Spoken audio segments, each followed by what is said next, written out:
อแม่หลายๆคนอาจคิดว่าคาร์ซีทหรือเบาะนั่งสำหรับเด็กในรถยนต์คือของฟุ่มเฟือยเกินจำเป็นหรือไม่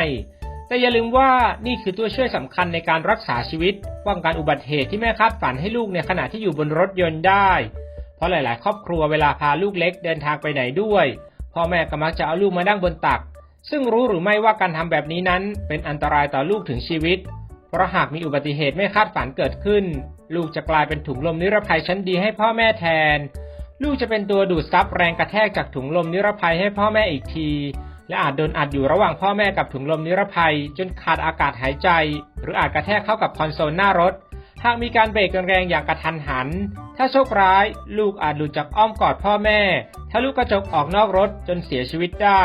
ดังนั้นที่นั่งที่ปลอดภัยที่สุดสำหรับเด็กคือเบาะที่นั่งด้านหลังแต่ถึงอย่างนั้นวิธีการเอาเด็กนั่งรถยนต์ที่ถูกต้องที่สุดและปลอดภัยที่สุดจะต้องให้เด็กนั่งอยู่บนคาร์ซีทโดยเอาคาร์ซีทวางไว้บนเบาะหลังอีกทีคาร์ซีทจึงไม่ใช่ของเกินความจำเป็นพ่อแม่ที่มีรถขับต้องถือว่าความปลอดภัยของลูกมีความสำคัญสูงสุดอย่าชะล่าใจเพราะอุบัติเหตุเกิดขึ้นได้เสมอโดยไม่จำเป็นต้องให้กฎหมายเอามาบังคับใช้อย่างไรก็ตามหากพ่อแม่สงสัยว่าแค่คาร์ซีทหรือเบาะนั่งสำหรับเด็กในรถยนต์จะช่วยในเรื่องความปลอดภัยได้อย่างไรให้ลองนึกภาพเสี้ยววินาทีที่เกิดอุบัติเหตุดูว่าตอนนั้นพ่อแม่ไม่มีทางที่จะจับยึดตัวลูกไว้ได้แน่ๆจึงมีสิทธิ์ที่ลูกจะหลุดกระเด็นออกนอกตัวรถหรือกระแทกเข้ากับส่วนต่างๆของรถได้แต่คาร์ซีทที่ได้มาตรฐานและใช้งานอย่างถูกวิธีจะช่วยป้องกันกรณีแบบนี้ได้สำหรับวิธีการใช้คาร์ซีทให้ถูกวิธีมีดังนี้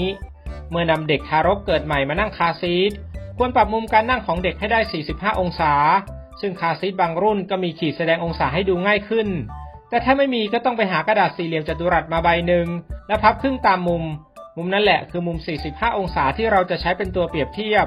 โดยการเอาด้านที่ยาวที่สุดของสามเหลี่ยมไปลองทาบกับแนวพนักพิงหลังของคาร์ซีทถ้าเราทาบทำมุมถูกต้องและแน่นหนาดีพอด้านสั้นของสามเหลี่ยมจะต้องทำมุมขนานกับพื้นโลกและนั่นหมายถึงเราติดตั้งคาร์ซีททำมุม45องศาได้ตามต้องการแล้วเมื่อติดตั้งคาร์ซีทลงบนเบาะของรถจะต้องตั้งไว้ใกล้กับจุดที่เข็มขัดนิรภัยของรถผ่านลอดลงมาที่ตัวคาร์ซีทและใช้เข็มขัดนิรภัยล็อกคาร์ซีทให้แน่นๆถ้าคาร์ซีทนั้นติดตั้งอย่างถูกต้องทีนี้จะขยับมันไปทางซ้ายทางขวาหรือข้างหน้าได้ไม่เกิน1นิ้วถ้าขยับคาร์ซีทได้มากกว่านี้แสดงว่าติดตั้งไม่แน่นพอสายรัดจะต้องไม่สามารถดึงขึ้นมาเป็นจีบๆได้จะต้องตึงตราบไปกับลูกถ้ายังดึงสายรัดขึ้นมาได้แปลว่ายังรัดไม่แน่นพอ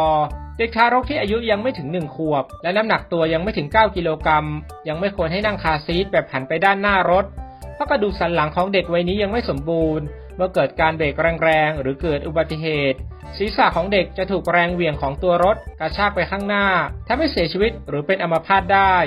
ดังนั้นเมื่อพ่อแม่รู้แบบนี้แล้วไม่ควรมองข้ามความสำคัญของคาร์ซีทด้วยนะครับ